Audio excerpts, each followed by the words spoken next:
Warning, this show has outdated attitudes, language, and views which may cause offense today. If you don't like it, suck it. This video is not intended for children. Viewer discretion is advised. If you haven't already, please like, share, and subscribe. Thank you. Thank you.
Greetings, one and all, and welcome to Mornings of Mischief. I am your host, Stone Loki. How is everybody doing out there? And yes, Chris Persia, the ultimate list of Karens is here. Now delete them. Yeah, I'm gonna get rid of that. No, not Dr. Karen, not the doctor. Oh, good morning, everybody. Good morning, Lady Miss Gems, Andrew Morrison. Good morning, Colin P. Smith, Chris Persia. Bird of Prey 5 says, Hail Karoga, Hail Valhalla, Hail Bird of Prey 5. Of course, he is here waiting in the wings. We will get to him in just a moment. James Andrew Morrison, Colin P. Smith, the Guardian of the Void, Lady Miss, the Jester of Sin, Lord Thoth, good morning. Good morning, Project Storytime, Gun Bunny.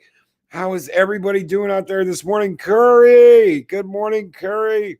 Guys, thank you so much for being here. Sit room, Mark the Infinitely Tired, not Ryan Johnson.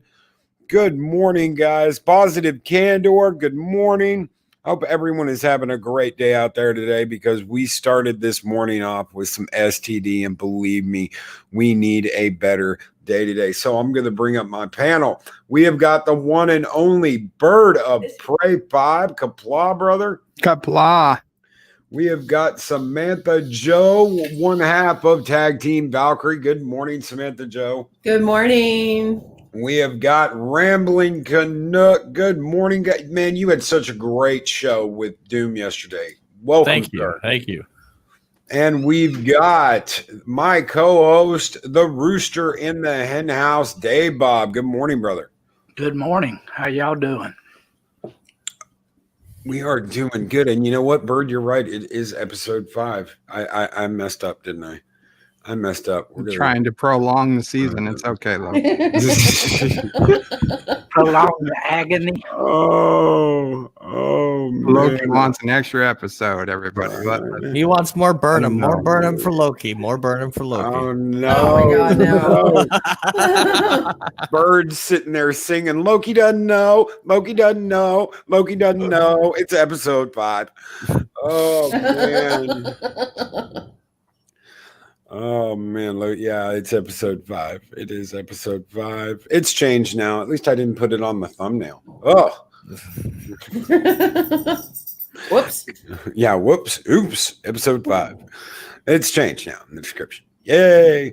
So that's how much I'm really just focused on STD.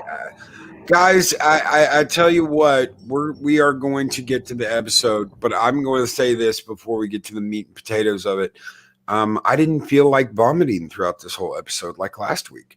That's at least a plus. It was still bad, but it wasn't as bad. It wasn't as bad, no. I agree. Yeah, it wasn't as bad. In my review, I did say this was, to me, the best episode of Discovery certainly this season, possibly so far. That's not saying a lot. No, but it's still saying something. shit. No.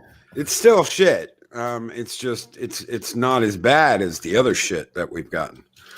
So far, yeah. So really quick before, like I said, before we get to the meat and potatoes of it, a really quick rundown of just initial thoughts going into this episode. We'll start with Bird. If you want to start first, if you want me to go backwards, we can. But initial thoughts going in. Okay, I had high hopes last week. I made the prediction that the Federation was on Bajor. It isn't. Spoilers. It's not. I think it probably would have been better if it was. I had high hopes. I think they were somewhat vindicated. Definitely was not the worst episode. There are a couple things, and I'm sure we'll get to it, that really, really, really irked me. And it's another episode where at least 3 people I counted all had to tell Michael Burnham, thank you for being you, and you're the greatest person in the galaxy, and you're so perfect. Like literally, these are literally the lines they're saying to her. And you want to throw up a little bit in your mouth when that happens. But overall, they had a mission. They were given a mission. They accomplished the mission.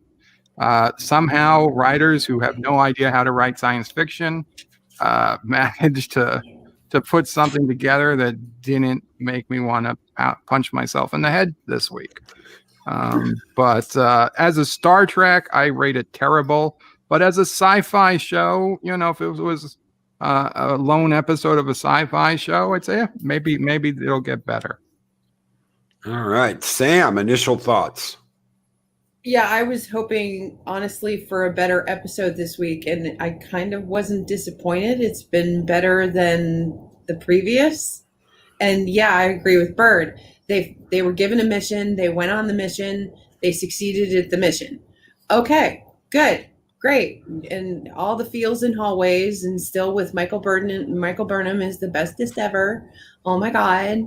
And Tilly's still an airhead, but we love her.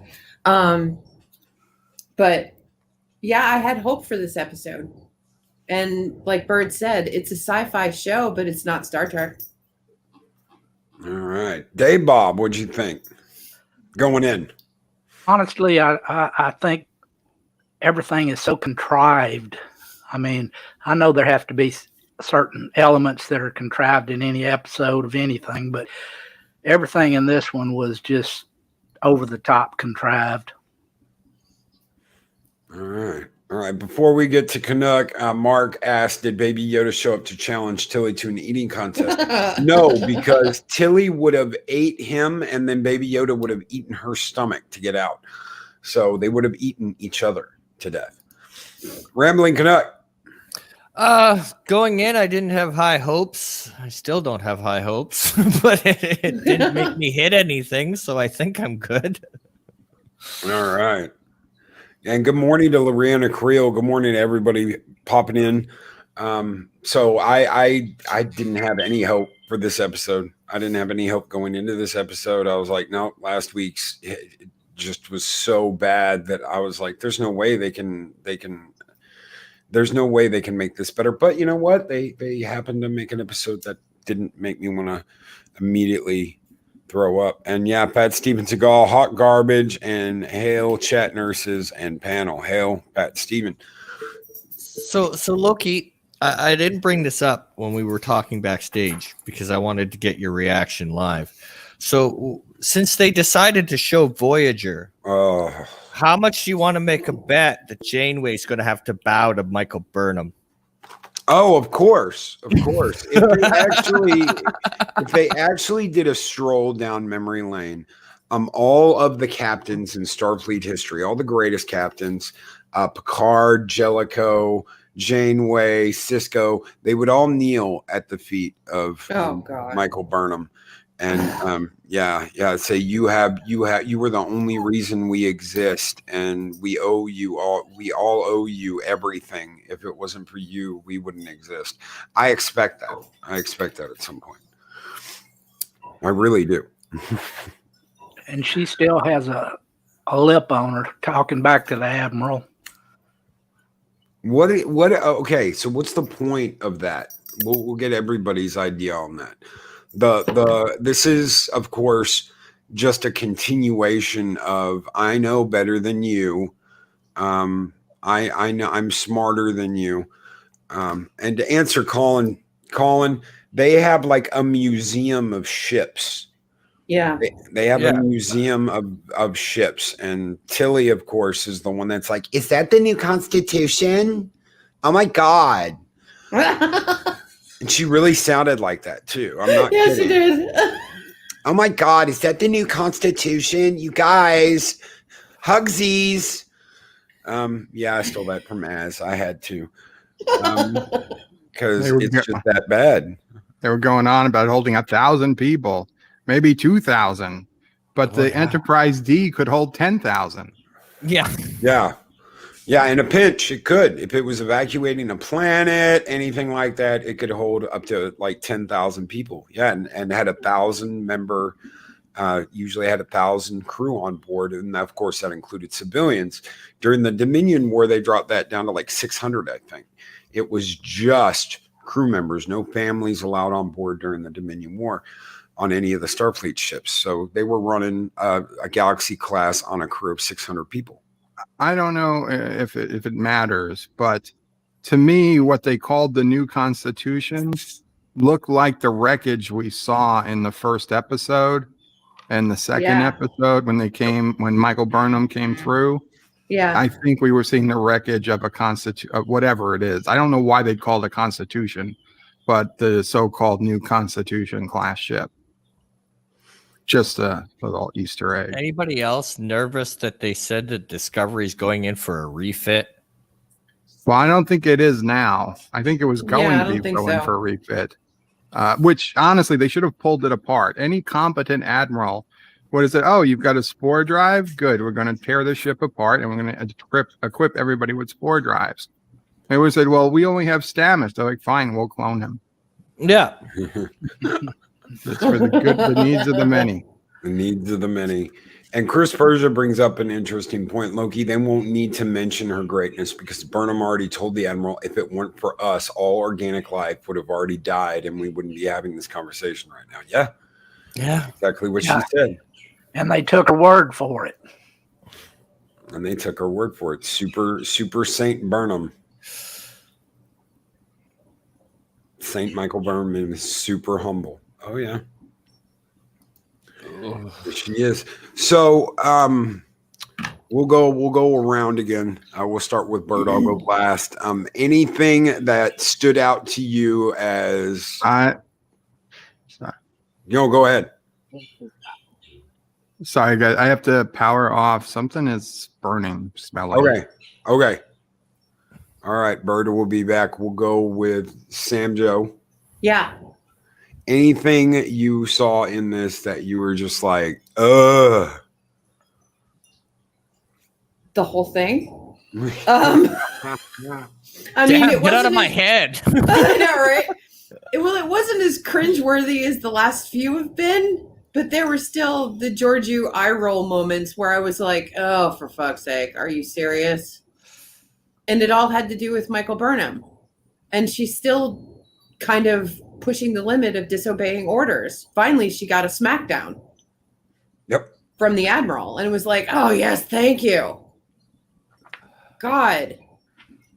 I did a little cheer inside for that one. Yeah, but then he took it back and apologized later. Yeah, lame ass. I was so disappointed at that point. I'm like, oh, come on. Really? Colin asked for a quick plot rundown. Okay, so they found Starfleet, aka the Federation, aka not the same damn thing, you dumb blue-haired writers. They meet the Federation / Starfleet. They talk to an admiral. He basically puts them all in interrogation, and they start interrogating all of them, and then they get a mission. They get to go on a mission. Burnham, of course, convinces the admiral that only Discovery can do this mission. Only Discovery can get there in time. Only Discovery, and you can't put a new crew on board because it would take you at least an hour to train them to do everything. I would have been like, well, then I'll take the damn hour. And she was like, you must send us now. There is no time. We must go now. Only me and Discovery can do this. Leave Saru we'll leave Saru here. He's not really the captain anyway. And I'll captain Discovery. So that's pretty much what happened. And they go to collect some plants. Yeah. That's pretty much it. You should have had Book. Can't Book talk to plants? Jeez. Book can talk to plants. Black Gandalf can talk to plants. And Lady Mist, maybe you can answer this, Sammy. Lady Mist asked, no purple Valkyrie this morning. All is well with her? Question mark, question mark. As far as I'm aware, everything's well with her. Okay. She might just be taking some downtimes. She has been slammed lately, so we both have. So she probably needed a morning off. And we've got a $5 super chat from Psycho Dwarf, 5 more pounds, and I'm calling Oompa Loompas on Tilly. She ate the Oompa Loompas. Well, I have a feeling that the Oompa Loompas would say this, and Skull, brother.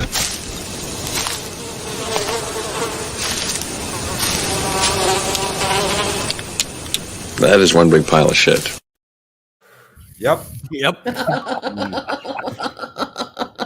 Thank you so much, Psycho Dwarf 9. Skull, brother. You guys keep the fires burning bright here in Valhalla. Booker T. Smith. James Andrew Morrison, Booker T. Yep, the five time. Yeah, 5 time. A native Houstonian, Booker T. Native Texan. Oh, shit. Dave Bob. Anything that just really...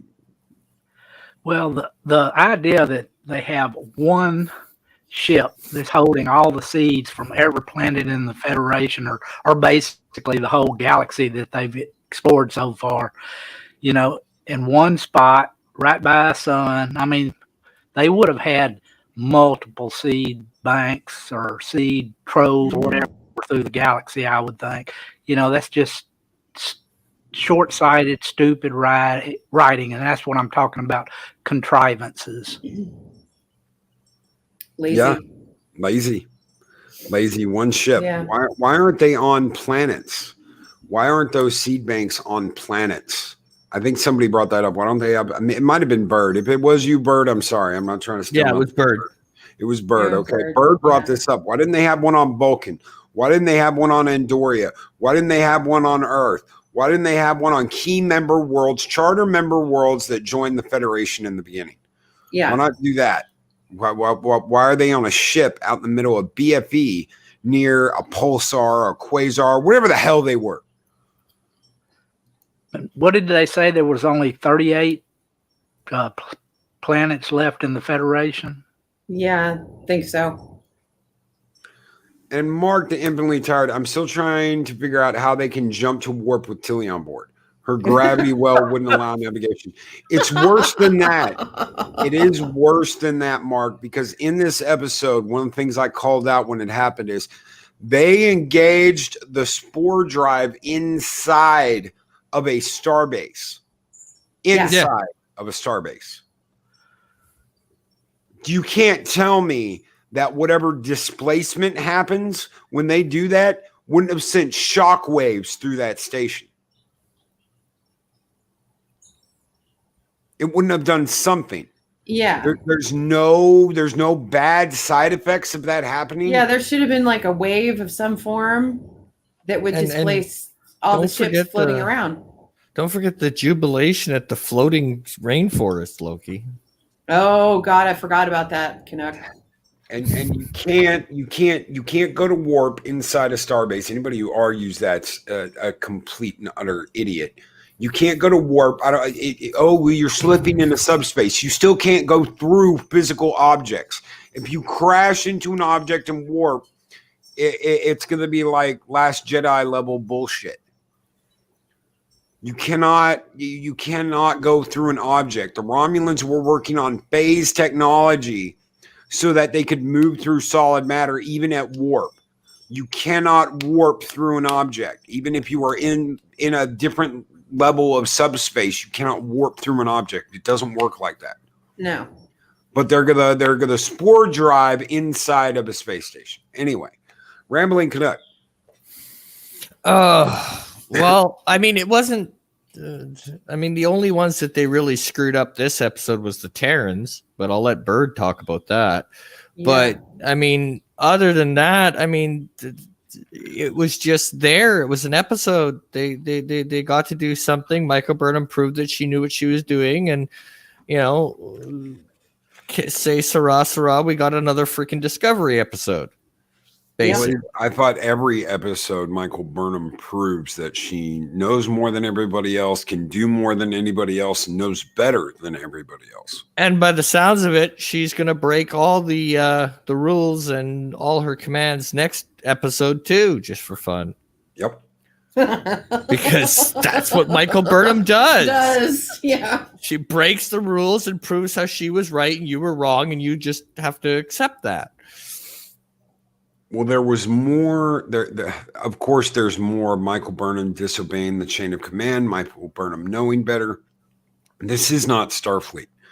Okay, whatever this is, it's not Starfleet. Whether it's in the 32nd century, in the 22nd century, it doesn't matter what century they're in. These writers do not understand how Starfleet operates. They do not understand what Starfleet is. They do not understand what Starfleet does. They don't even understand that Starfleet is a separate entity than the Federation. Yeah. They don't even understand how the Federation works. But Loki, according to them, the Federation isn't titles and names. It's the people, Loki. It's the people. For fuck's sakes. Oh, for crying out loud. So the Federation's down to they specifically bring this up in Starfleet. The Federation's down to 35 member planets from 380 at its peak. We're down to 35. What is up with that? There might be more, but they haven't been able to contact them in a while. They can't get a hold of anybody. No. Nobody's picking up their phones. It's all on voicemail. Yeah, it's just right. It just rolls up on a voicemail. Nobody reads their freaking texts anymore. No. And welcome, Chris. How are you doing, brother? Hey, Chris. So, okay, they want Discovery to go and get this plant ship. Meanwhile, back in whatever weird timeline we're in, Giorgio is being interrogated by the Federation, and they say some screwed up stuff. I will wait to bring up the last of this because I'm waiting on Bird, because he is the one who was like, "Can you believe this shit?" Yeah. Like, they break the fourth wall.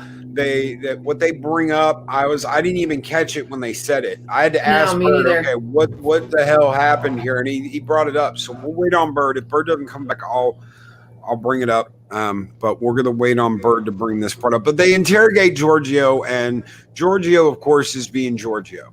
What else is there to say about that besides Giorgio is being Giorgio? Oh, and she can outsmart all the, she automatically knows that blinking will deactivate the holograms somehow. Yeah, it freaks them out. Yeah, freaks them out, causes them to shut down. How she knew that, nobody knows, but go ahead. Yeah. And yes, Sitram, that far in the future, the crew would be completely backwards, but they know better. They all know better than the Federation. And Colin, yes, the idea of Roddenberry's hopeful future being shown in present day, they can't stand it. They cannot stand it. Everything's got to be dark and twisted and wrong, because that backwards. You reflect on what you know. Writers write what they know, and to those writers, it's all twisted and dark. But Loki, they're looking up now. For fuck's sakes. We're looking forward. No, you're looking at the present. They're not looking forward at what could be. They're trying to look at the present, and they're seeing it through their own vision of what it is. And it's just it's bullshit. So they get to this spore planet. What happened, or the spore ship, the seed ship, and I hate to fucking call it that, the seed ship, because of course we've got Khan's seed ship. So Space Seed, yeah. Yeah, Space Seed. What happened then? Oh, you're asking actually? Yes, I'm actually asking you. Okay. I'm like, brain fart. Well, they beam over and they find the hologram of the crew that was supposed to be there. Everybody's dead but one, who got saved because of a transporter accident. Star Trek trope of all tropes. Trope. Yep. Hey, Bob. Where'd he go? Excuse me, I had to leave for a second. What was the question? The question was, they got onto the quote seed ship, unquote. And what did you think about what happened when they were on the seed ship? Oh, like I said, contrived.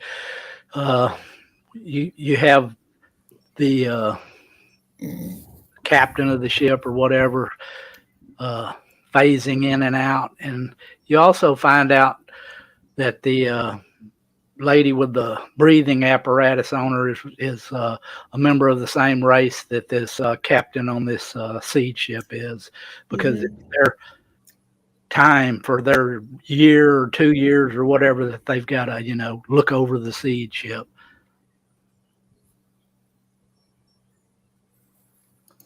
They find Khan's ship so completely bypassed in space. No, they just called it a seed ship. Yeah. And in Khan, in the original Space Seed, it was, they were a seed ship. They were seeds. So that was their ship. Yeah, this ship actually has all the biological plant seeds or whatever from all the planets and supposedly in that part of the galaxy. Mm-hmm.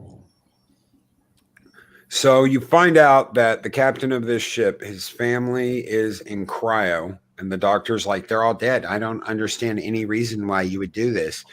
And you see almost a mirage in the air. And of course, I'm immediately thinking, Predator! Predator is going to kill everyone on Discovery. He's going to go hunting, because why? Michael Burnham is the ultimate life form in the galaxy and the ultimate hunt. So they're going to incorporate Predator into this episode, and he's going to hunt the ultimate life form. It's going to be the ultimate hunt for him. And of course, at the end of this, Michael Burnham's just going to wink and be like, I got you, and completely take him apart at the subatomic level or some shit like that. So I was just like, yeah, okay, we've got Predator, we've got Burnham. It's the ultimate showdown of the century. Forget Aliens versus Predator. You've got the plank of wood versus Predator. Yeah, Burnham versus the universe. Yeah, and that's basically, Dave Bob. You hit the nail on the head, man. That is basically what we've got, is Burnham versus the universe. That is what Star Trek Discovery is. And not only that, but it took 5 seconds for them to figure out what was going on? Yeah. Like 5 seconds, problem solved. Okay, just beam them from here to there and we're good? Yep. And so what happened was the captain of this ship flew too close to a star when it had a coronal mass ejection, which they call a CME. And of course, the doctor's got to be like, what's a CME? CME is this. And then, the mouthy engineer, of course, is like, are you an idiot? This is what a CME is. Coronal mass ejection, till he has to come in and explain math to the doctor, or to the chief engineer, till he's got to explain what a coronal mass ejection is. It's complete bullshit. It's completely contrived. It doesn't make any sense. How the hell does the chief engineer of a starship not know what a CME is? Yeah, and an ensign does. And an ensign does. Details aren't important. Just follow the story. What story, Canuck? I'm trying to grasp at straws, and I'm not drunk enough to make sense of this. So. Deal with it. Oh yeah. Canuck is missing his six-pack this morning, ladies and gentlemen. James Andrew Morrison Hunt, laughing my ass off. I think you mispronounced the C. I did. I did.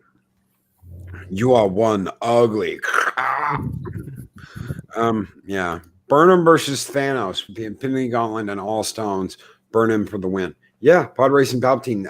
That actually, the Marvel before Disney changed the idea. Marvel had this thing where they were gonna have Loki. And this was gonna be after Endgame. Loki was gonna get all the Infinity Stones, right? And he was gonna raise his hand and be like, "I am the ultimate power in the universe." And you hear a snap, and without any powers whatsoever, Burnham walks out of the shadows, and all the Infinity Stones shatter. And she's like, "Not today, bitch." And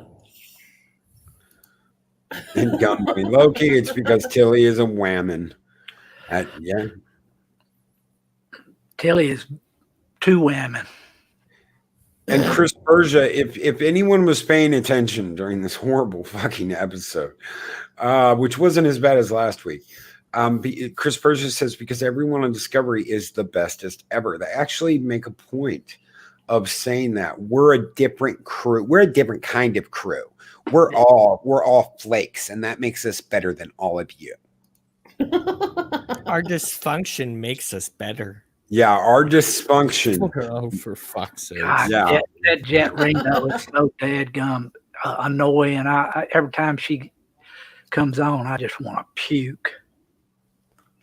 Yeah, I did the eye roll when Yeah. I saw her and looking out the window. I was like, "Oh shit, here we go." Yep. Of course, she knows everything. She knows better than you, and she'll mouth off to you, and you just need to shut your mouth and take it because she is who she is. Mhm. And it's pretty much what they've done with her character is I'm going to run my mouth and I'm going to talk shit, and you're just going to keep your mouth shut and take it. Yep. Unless you're Michael Burnham. Unless you're Michael Burnham.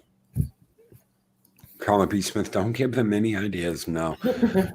We did. It's too late. They already know that. Yeah. Yeah. Oh, they did rip off. Yeah, they did do a couple ripoffs, Eris. I saw that. I was just like, you got to pull up Eris's comment. Holy shit. Yeah, they ripped off a lot of shit this week. Yeah. They ripped off. Of course, they've been ripping off Andromeda all season. Well, I'd have to take your word for it. I haven't seen Andromeda, so. But they did rip off Battlestar Galactica. Oh, yeah, they did. They rip off every science fiction show out there. Dark Matter, all of them. The Expanse. Oh, yeah, there were a couple of Expanse moments, too, that I got. I was saving that positive for when if Bird gets here. If Bird's not back by the time we end this, I will go ahead and throw that out. I will throw out what I think, and by all means, tell us what you think. There is a they ripped off CSI. Yes, Pat Steven. They ripped off CSI. That's one of the other things I was thinking of because I saw your comment in Discord and I was like, they did, didn't they? They ripped off CSI. They've ripped off Firefly. They've ripped off a NOS, Justice for a NOS, which you'll never get. Nope. Been ripping off ideas left and right and center from every sci-fi show and shows that aren't even sci-fi because they pretty much have the CW experience right here, talking in hallways and crying and hugging and kissing and loving in hallways. It's all happening in hallways now, folks. That'll be the new trend. That is the new trend that's coming is love in the hallways. Have people having love in hallways now. They're not going to go to their quarters. They're just going to do it right there in the hallway. Star Trek CW. And hopefully, Bird, nothing is burned up and you were okay.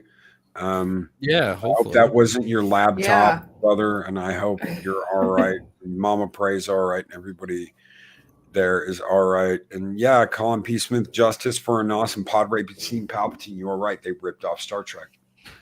They completely ripped off Star Trek. And no, Fat Steven, they cannot rip off good writing. You got to Still be able waiting to to get write. them good writing. Yeah, you got to be able to write. You can't rip off good writing. And Bird is back. Welcome back, Bird. I hope everything's Hey, all right. Bird.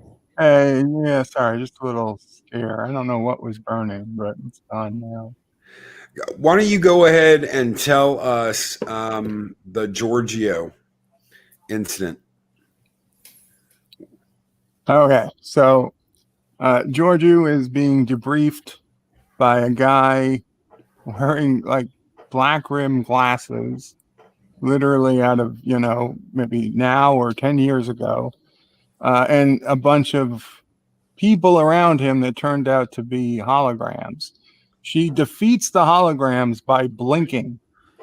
Just blinking over and over again causes the holograms to just bug out. He's like, "You've defeated my holograms." So he's like a psychiatrist or something. He's trying to get the details from her of why she's there. She's apparently always been interested in the mirror universe. And it's like, it's the first time I actually talked to somebody from the mirror universe, because there's been no transitions, he said, in 500 years. He also tells her that her Terran Empire fell. And this is all spooky to Giorgio. But the most insidious part of this is that they found, supposedly, that they were able to identify her as a Terran because there is a abnormal structure, a subatomic structure on her stem cells, and that causes all Terrans to be violent people. Like, it's in their biology. It's not that there's just a change in history and, any one of us has the ability to turn out that way. No, they're inherently violent because of their biology, which to me destroys the entire mirror universe mythos. It was supposed to just be a different history, and any one of us could have been them, and they could have been. And even in Enterprise, Archer was thinking, if things had been different, he would have been the Captain Archer that they found records of. And Kirk, tells to McCoy or Spock, he's like, if things had been different, would we have turned out like them? And the answer was always yes, you could have. And even in DS9, because let's say, even DS9, not all humans were inherently violent. I mean, Miles or Smiley, he wasn't a bad guy. And they weren't all evil doubles of each other. Yeah. It was just different circumstances they grew up in. And that to me destroys, it would destroy the entire mirror universe if I didn't reject Discovery outright. And this is one of the many reasons I don't believe it. I don't believe what they say is canon. I refuse to accept it into the lore, and it will always be its own thing in my mind. And Positive Candor brought up that he had a theory about what happened to Giorgio. He said, I think Giorgio has incorporated the AI of the Federation into her, and that is why she was frozen at the end, Loki. I like that, but I think because they are doing a Section 31 series and they want to have her in it, my current holding theory, and I talked to Bert about this before we went live, is that she had them remove that from her cell. And that is why she's sitting there staring and she doesn't even realize Burnham's there, is because she's so wrapped up in thought, am I going to change? Am I still me? Now that they've removed this, am I still going to be me? That she's going to have to try harder to be her usual snotty self, because now she wants to be like the Giorgio from there. She wants to be a good Giorgio. So she's got to keep up the appearance of being a evil empress. That, and I think that Control is Robo Chick. Yeah, that's been a working theory since the beginning, hasn't it, guys? That's why she keeps locking up. Left eye. What do you call her? Yeah, Lisa Left Eye. Lisa Left Eye.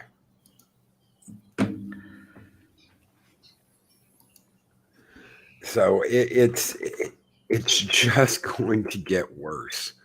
That's I as much as I think they did a better job of doing this episode, I think that we're just in for more. We're in for more hurt. We're in for more pain.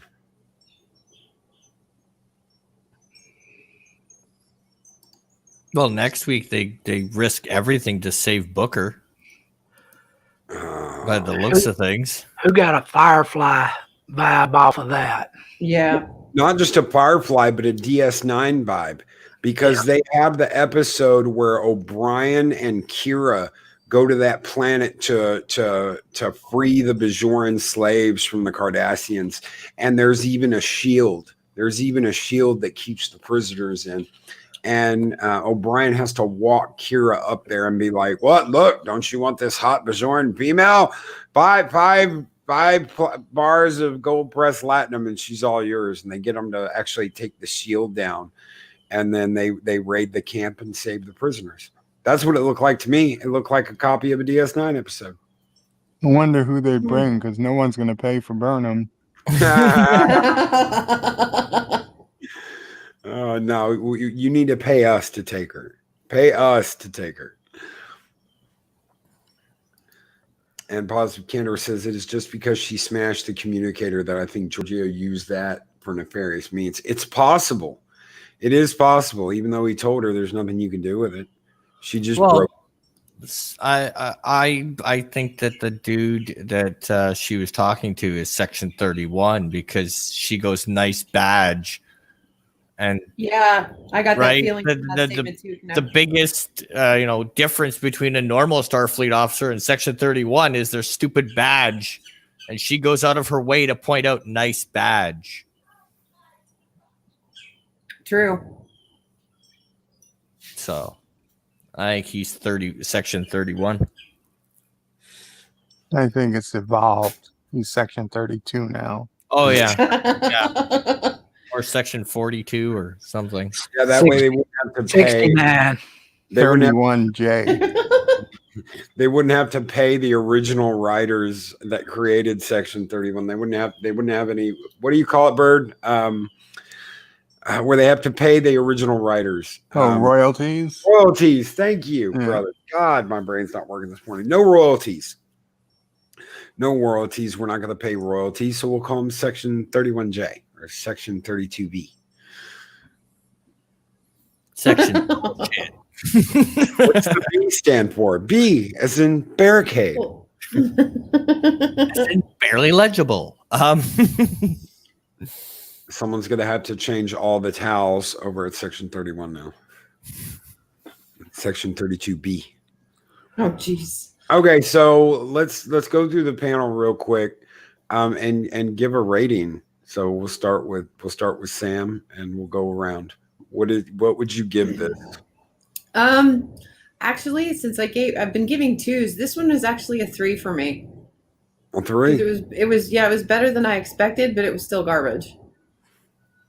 All right. And I don't foresee it getting much better than this. Maybe the next episode. I mean, the preview we got looked interesting, so I know, don't shoot me on this, guys. I'm actually looking forward to see what they do with this mess. It's like a train wreck. I can't stop watching. Yeah. And real quick, Gun Bunny, I will give an update on Mexican Iron Man at the end of this. So I will give an update before we get out of here. So a 3 from Samantha Jo, Rambling Canuck. Well, I gave the dumpster fire that was last week a 2, so I guess I have to give it a 3 too, so that it's not as bad as last week, but still, what the fuck. All right, a 3. We've got 2 3s. Bird of Prey. I don't know. I might have been deliriously generous this morning, but I gave it a 5. Wow, Bird. Because I thought that there were some hints of greatness. It wasn't great, but there were hints of it. Like if they were closer to this and they took away the bad science, they'd have a decent show on their hands. Yeah, it wasn't called Star Trek. I agree. Yeah. episode was something that, hey, you know what? They didn't do that bad on the science part. The Space Adventures of Michael Burnham. Yes. Burnham in space. Dun, dun, dun, There dun, we dun, go. dun. Only if you open the airlock. Danger, danger, Michael Burnham, danger. I'm sure she can survive, and she's been in space. Yeah, Don't forget the first season she flew in space. She flew in space without a suit and opened her eyes, which you don't do because your eyeballs will be sucked out. You don't open your eyes in space, your eyeballs get sucked out. If you really are talking real movement between one point in space, like if you were going from ship to ship and you didn't have a suit and you were close enough, arms in your middle, everything together as close as you can, because your body, the oxygen literally is going to want to be ripped out of your body. Eyes closed. Breathe out all the oxygen you can. Don't hold your breath. Don't take a big breath because your lungs, it'll just want to rip right out of your lungs. So, yeah, you keep your eyes closed. You don't open your eyes and look at where you're going. Not like that. Dave Bob. Well, as a Star Trek episode, I'll have to say maybe a 3. I'll be a little generous, but if it had just been a run-of-the-mill science fiction show, it would have probably been a 5. But being as how it's Star Trek, I can't give it any better than a 3. All right. I'm going to split the difference, and I'm going to say it's a 4, maybe a 4.5. And I give it that because I didn't want to throw up for the whole episode like last week. Last week's episode was horrible. I mean, that was the worst episode that's worse than Spock's brain. I would rather watch Spock's brain than watch the Trill episode again because of what they did to the Trill. So I'm going to give it a 4.5. I agree with Bird. If this was not called Star Trek, I may even give it a 5. I may have even gone up a 0.5 and given it a 5. It's just that it's Star Trek and it should be better. Star Trek needs to be leading the way, not copying everybody else and taking every idea from everything else. It needs to be leading the way.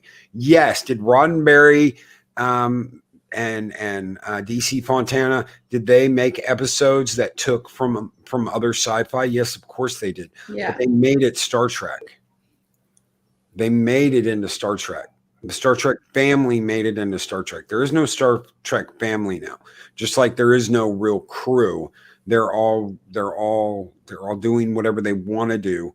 There is no rank. There is no policy. They just do whatever the hell they want to do. And that's what the writers are doing. They're doing whatever the hell they want to do. And we've got a $5 super chat from Psycho Dwarf 9. When removing the sand from the baby oil is a treat. STD.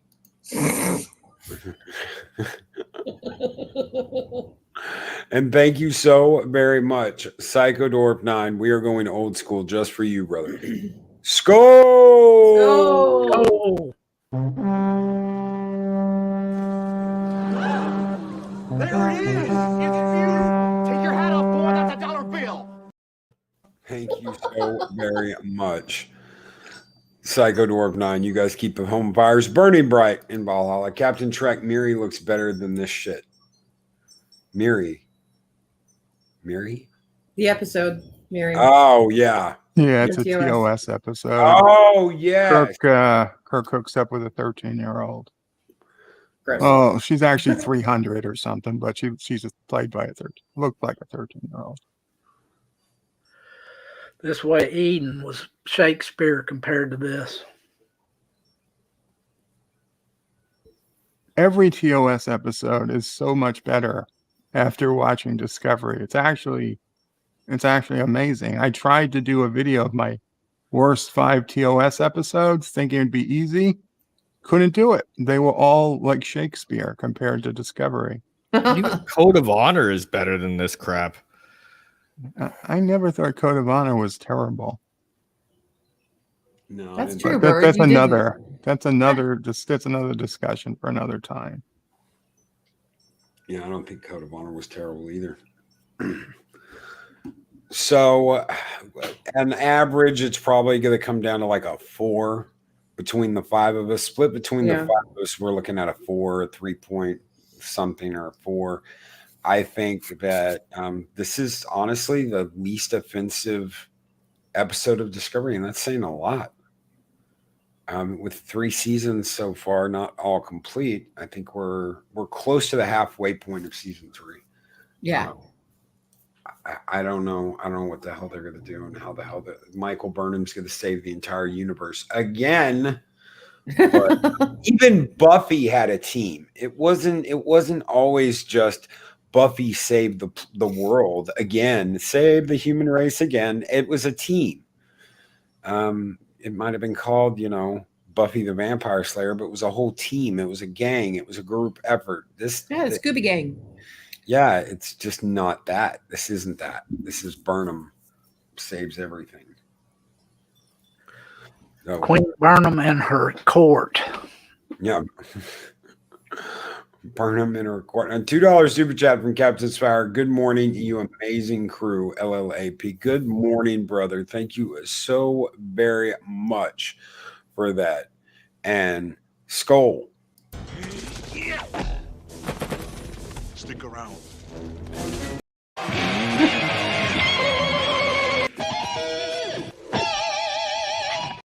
Thank you so very much, Captain Spire. So, guys, that's going to be it. Let me do an update real quick on Mexican Iron Man. Mexican Iron Man had surgery yesterday morning. I talked to him a couple of times last night. He even video chatted me to show me all the nurses that are tending to the wounded antelope that is Mexican Iron Man.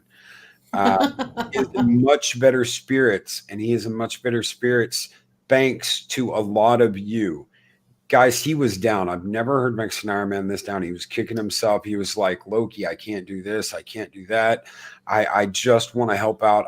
I feel like I've let everybody down.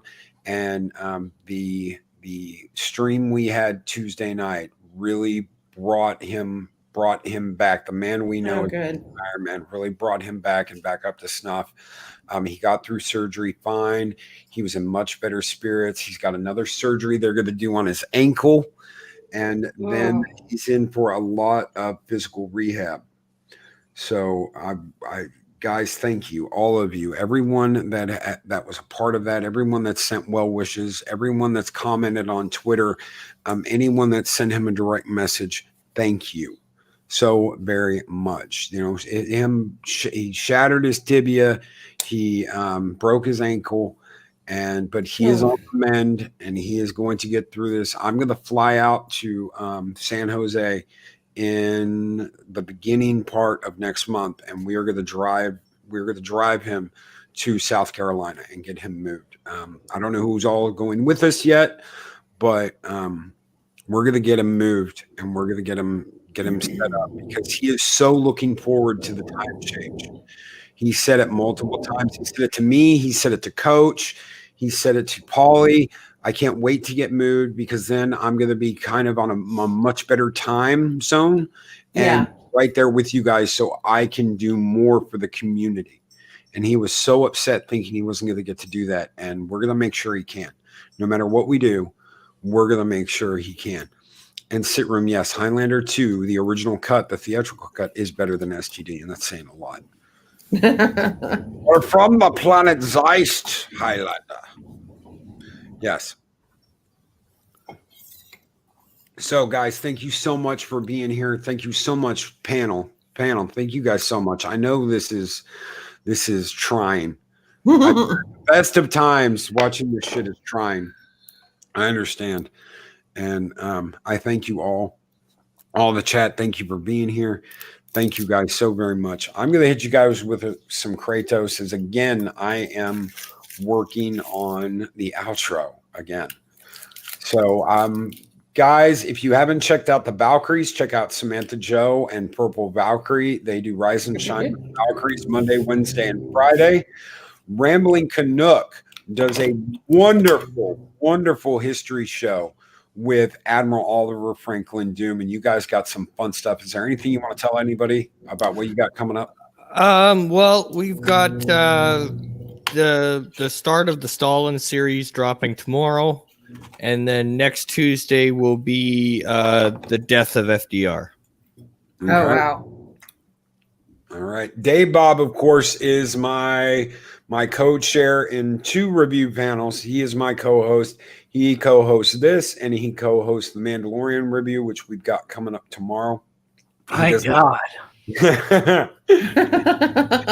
does not have his own YouTube channel yet, but we are trying to convince him to have one because his reviews and his mannerisms and that damn Louisiana accent just can't help but put a smile on your face, especially when he tells me, Stone Cold Loki.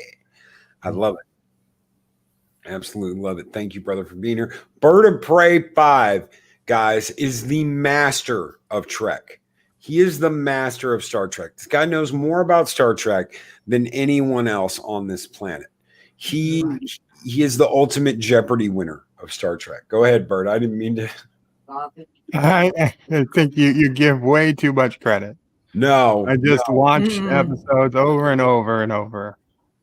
But that's about it. I'm terrible on actors' names and episode titles. So am I, but I know my Trek, brother.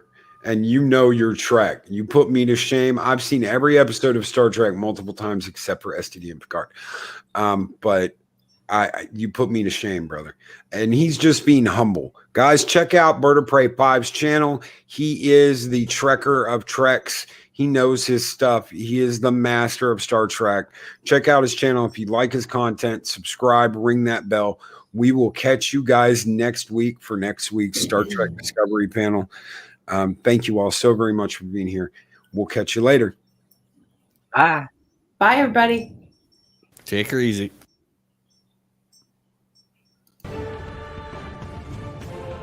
These videos are tremendous. Like, comment, and subscribe, and hammer that notification bell.